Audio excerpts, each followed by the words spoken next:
Well, hello, Toreros, far and near and far. It is the 25th of October, 2021, and it's a Monday here in Monrovia, California. A cool, rainy, crisp evening, if ever there was one. So I hope where you are, you're nice and warm and nice and dry, and that you're doing very, very well. Um, this week's comments are based on the draft lit reviews that you turned in last week, and I've gotten through all of them for the most part. And I have some general observations, and then I got some observations about writing. Okay, so let me, without further ado, let me share my screen with you. And I didn't mean for that to rhyme either. So okay, let me see if make this happen. Okay, oh, look at that beautiful PowerPoint. Share. All righty, here we go. Let me see if I can get this into a slideshow mode. I can do that very easily. And okay, so we are we're on the cusp of starting week 9, if you can believe it. 7 weeks ago, we are past the halfway point. So hopefully my comments this evening will be particularly poignant and helpful as we move forward. So yeah, you think that 7 weeks is a lot? It's not. So let me move forward here with this. Okay, so general observations. All right, so this draft lit review is kind of the demarcation points, the transition point from coursework writing to scholarly writing. You've crossed the Rubicon, in a manner of speaking. So remember now, you're being held to the highest standards of scholarship here. I mean, even though you haven't conducted a study yet, the writing needs to reflect scholarship. Okay, so as I noted that earlier on, this is a heavy feedback course, so hence there's a lot of line editing and comments for the sake of improving your scholarly writing. So it's not to discourage you in the least. It's my comments in it are there to help you. All right, and I tend to be pretty blunt, but it's not personal in any way, shape, manner, or form. Okay, it's because I have so many pages to read through, I just have to kind of say, okay, explain this, reword this. This is confusing. Comments of that nature. So, like I say, it's not personal. So the first few drafts, there's going to be a lot more comments and there's a lot more edits, so that as I said, so that your subsequent drafts are going to show improvement, and then hopefully, as more, the next draft, fewer comments, fewer edits will be absolutely necessary. So this is kind of like, for the first go round, you got to expect lots of comments. You got to expect lots of edits. And it's, this is, like I said, you're transitioning from coursework writing, which is a little loosey-goosey, maybe. It's a little bit less rigorous. Now you're moving into scholarly writing. So I will say this is most of you get things in on time, but meeting deadlines is to your benefit, so that you can receive timely feedback and keep making progress toward the objective. So obviously there will be extenuating circumstances, I know that, but do try to hit the marks. We're trying to keep things moving in a direction. I mean, it's kind of a amorphous direction, but we're trying to keep things moving in a direction. So, you write, I review, you receive feedback, you write, I review. Maybe we'll get to peer reviews, maybe we won't, I don't know.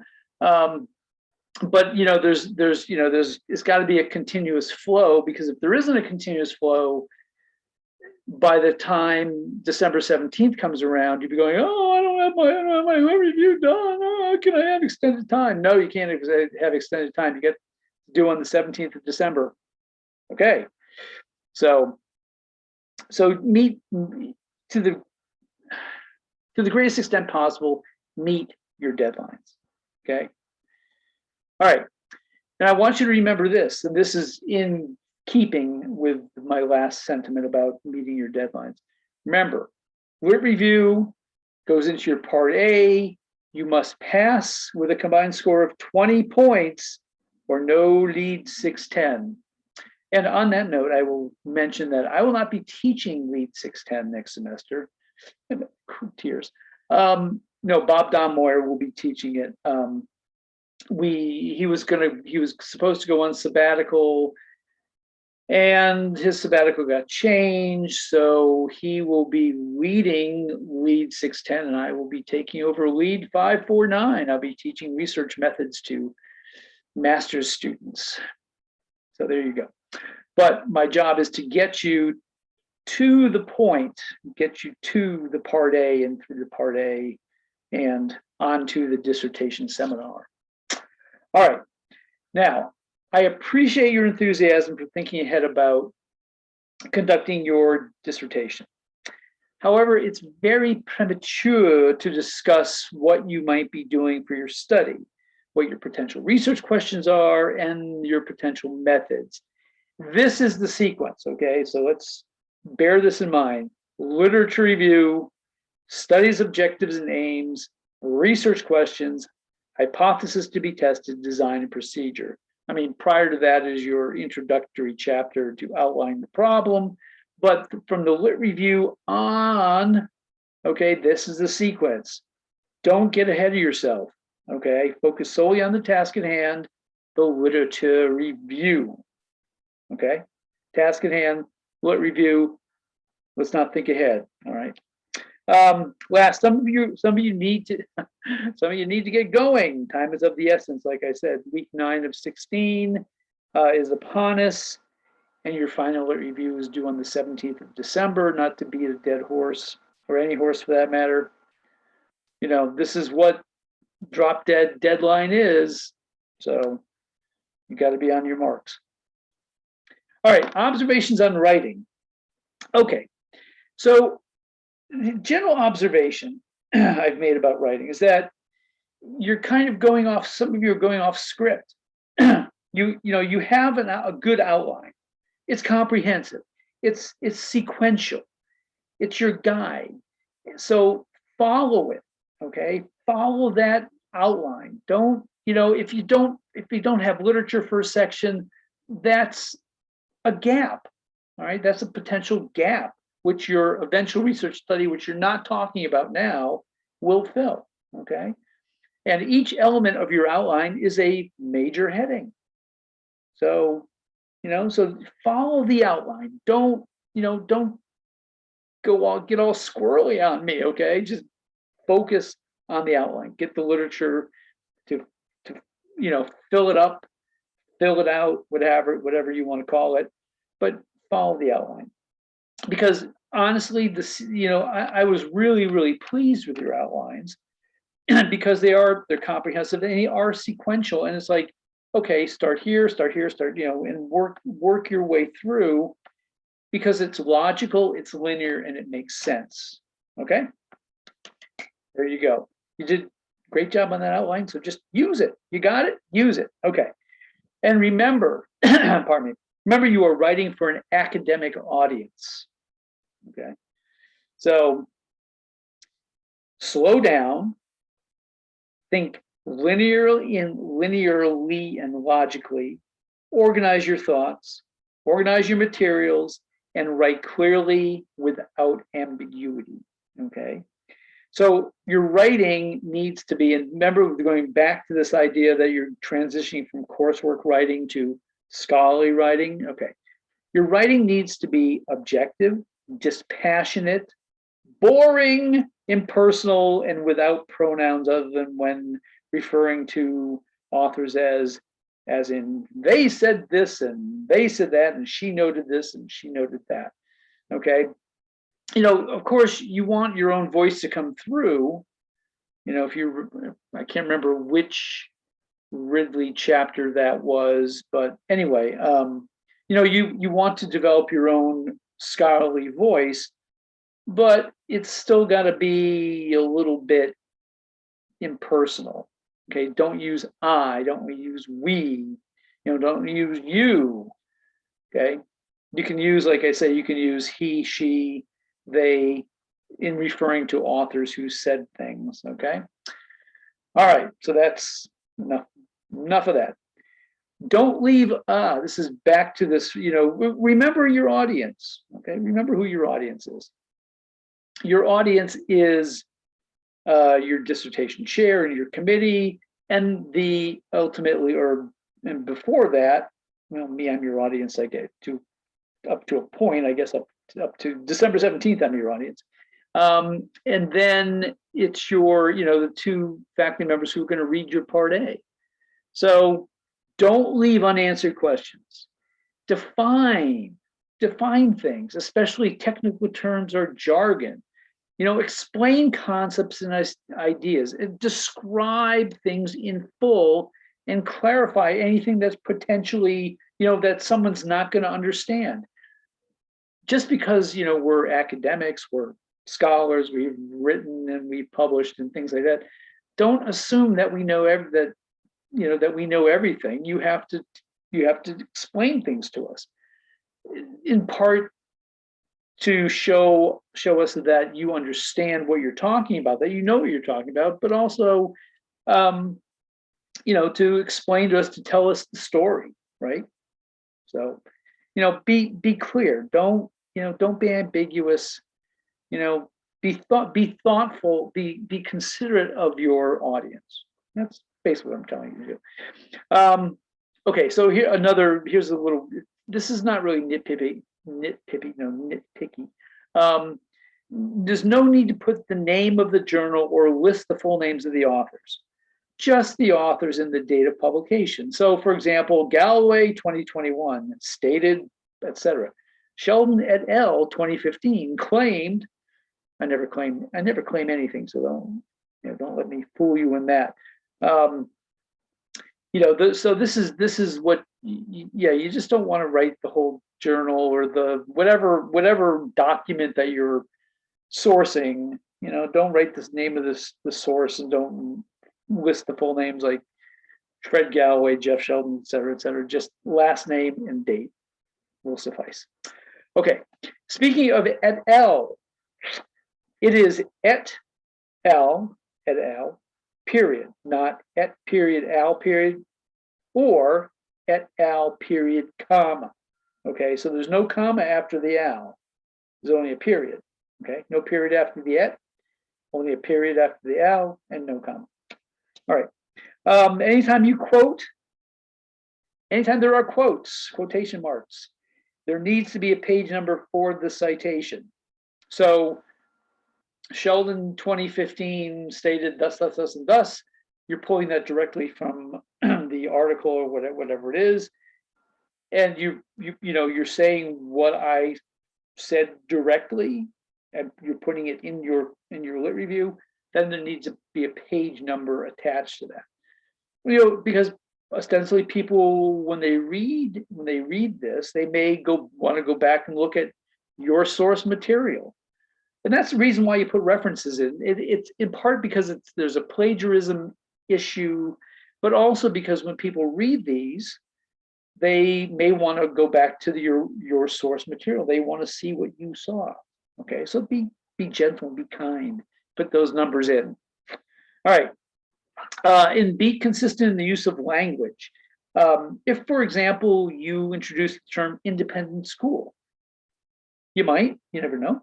Then use independent school throughout, the lit review. Don't switch it up to like private school or non-public school. If you're using a term, there's school improvement, school reform, for example. You could, if you're talking about school reform, I mean, improvement is part of reform, right?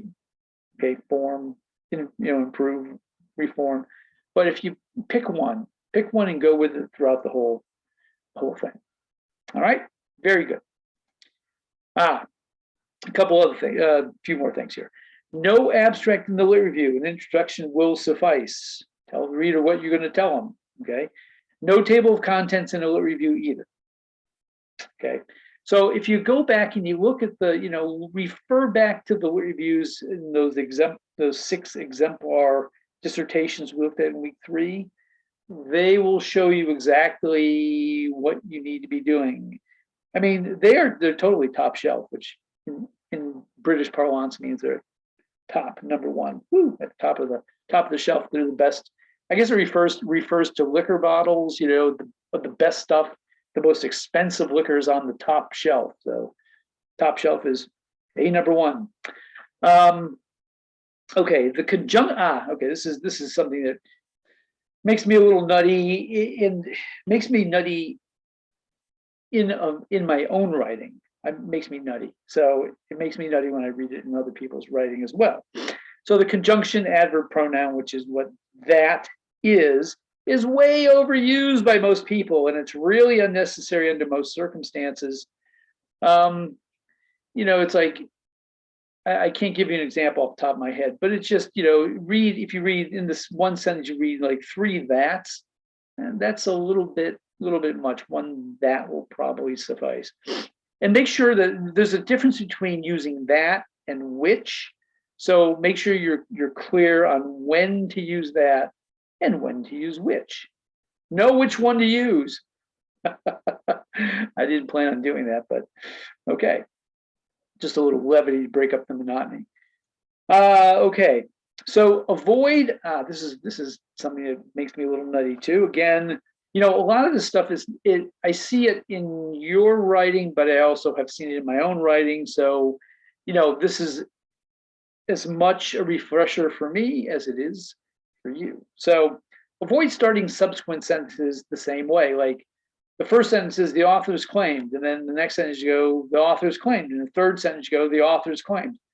Break it up, try to figure out other ways of saying the same thing. Okay.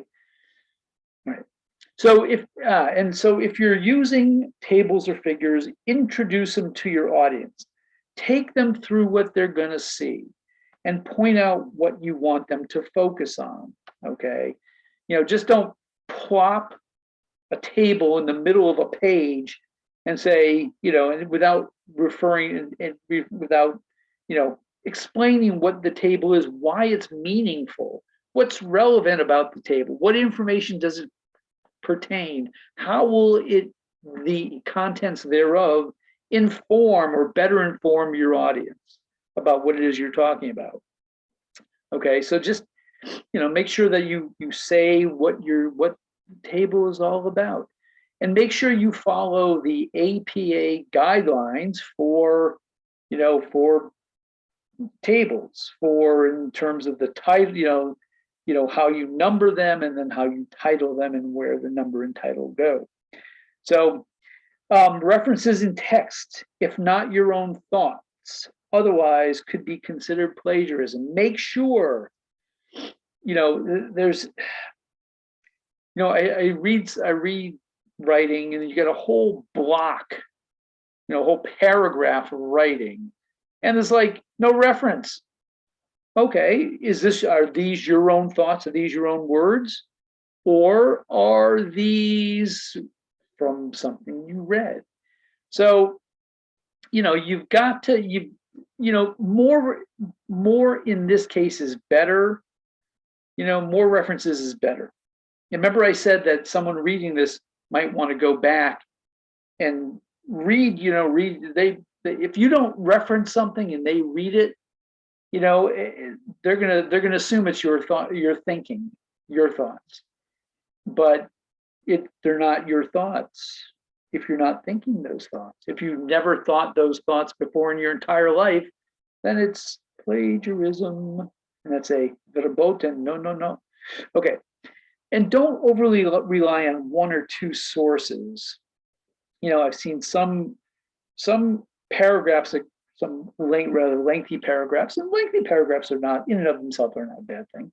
But, if you're only using one source of reference material, there's got to be more references. There's got to be more literature on whatever it is you're talking about. So don't overly rely on, there's a difference between having primary sources.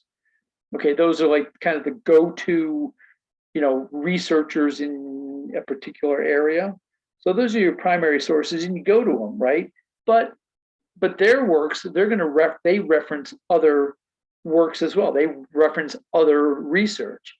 Those are your secondary sources, and you can go and you can use those secondary sources along in conjunction with your primary sources. So don't be a one, I always say, don't be a one-trick pony.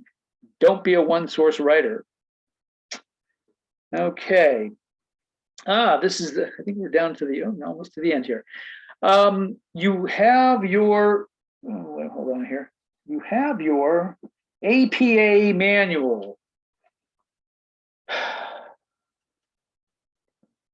Okay, you have it. Use it, please. Every draft from first to final should be adhering to APA guidelines, especially in headings, title, tables and headings, tables and figures, in-text citations, and your reference list. I check. Okay, I check. And I say, are you following the APA guidelines? If you're not using the APA guidelines, you must use the APA guidelines. Okay. So, that's why I required the manual for this course. Use it, adhere to it. I know there's a lot of information in there, but the great thing is there's an index. So if you don't know how to do something, go to the index, go to the section. It'll give you examples. It'll show you exactly how to do things. Okay, so there's absolutely no excuse for not adhering to the APA guidelines. Por favor, thank you. Now, this is not a pet peeve. Well, it is a pet peeve, okay. But it's also, we talked earlier on about being parsimonious in your writing, okay? Using fewer words to say the same thing. Remember our little writing reduction exercise, and then I showed you some examples. Okay. This is, in being your own most critical editor. Okay, this is the time to kind of put that mindset and that skill set to use. Use action verbs whenever you can. Okay. Again, the point is to be parsimonious. I ask you, why use a bunch of words when you can use a word ending in ing? I saw one instance where there was like 5 words and then one action verb took the place of like 5 words. It's beautiful. It can work. Using the Oxford comma when applicable. So you have like a word, comma, and another word, not word, comma, word, and word. Okay, there's a comma in between the second word and the and, but don't overuse commas more generally speaking. And again, commas are kind of a personal preference, right? And your writing reflects to a very large extent the way that you speak. So you might have natural pauses. You're writing something, you have a natural pause because that's, if you were saying it out loud, then you might in fact, you pause there, and then in writing, you put a comma there to reflect the pause. But don't overly rely on commas if you can possibly help it. Okay. Okay. And if you're struggling, and this goes back on the syllabus, which we did change up a little bit because of the no peer reviews. And I think that was the right call. It was the right call because, and I understand that this is, the first draft is kind of it's a little tetchy, it's in a kind of a weird place, and that's fine. You're expected to struggle a little bit and be in a weird space right about now. But I just didn't think it was fair to go through a peer, to have you go through a peer review process where you're peer reviewing when your time could be better spent on writing getting literature, synthesizing the literature, making sense of the literature. It's all well and good to practice to be a peer reviewer, but given where we are now, and the fact that if everyone had a pretty well formed document, you had 15 or 20 pages and it was looking in pretty good shape, a peer review would be helpful. But at this stage of the game, I didn't think it was so. Didn't think it would be so helpful. And like I said, time better spent on other things. So if you feel like you are struggling with writing, and I can only do so much. I can point these things out. I can give you the resources, APA and Ridley and Strunk and White, and V had some suggested readings as well. If you feel like you're really struggling, then use our Souls Writing Center. And here's at the bottom of the page, you've got the link to that. I hope that it works. I didn't test it, but you can cut and paste it into the browser of your choice. But if you feel like you need a little assistance, don't be shy. Go and talk to them a little bit and set something up, and it'll be just fine and dandy. Okay. All right, last page. All right. So the week 9 assignment. Oh my God, it's week 9. Incorporate my feedback and continue working and making progress on your lit review. It's all about you. All about you. That's me pointing at you. So set aside at least an hour per day, ideally at the same time and in the same place, to craft your literature review. All right. If you have questions or want to chat, let me know via email, and we'll set up a meeting. I like to meet. I'm a meeting kind of guy. So if you struggle a little bit, you want guidance, you want to talk, you want somebody to talk to, let me know. All right, and keep working with V as necessary, because she's fantastic. And I don't know if I told you last week about my meeting with her. I sat down. Oh yes, I did. And how she really was very complimentary of you all. So, and that was good to hear. And so anyway, so that is it for for this week's little intro video and chat. I will again this will be emailed to you, and I'll put it up on Blackboard. So you'll have it at the ready. Again, I just want you to realize that, my comments and edits may be a little, like I said, a little blunt, a little pointed, but it's all about improvement. So don't get discouraged. You go, oh, see, I pulled it apart. It's like, oh, I'm a lousy writer. No, you're not. Stop that. Stop it. This is, like I said, you're at this kind of beginning stage. It's going to be rough. It's understood that it's rough. Okay, so just get over it. Don't worry about it. Just do better. Okay. Oh, and by the way, I want you to know something. Columbia blue, navy. Those are our colors, USD's colors. Fight on Toreros. So anyway, listen, have a great week. And like I said, you have any questions, comments, issues, let me know. And we are good to go. And I think for those of you who need to get going, get going. Time is of the essence. There's no time for dithering. There's time for digging into literature, filling out your outlines, okay, synthesizing lots and lots of reference material. All right. I cannot impress upon you that enough. So anyway, folks, have a great week. Stay safe, and I will talk with you next time. All right. Have a great one. Ta-ta.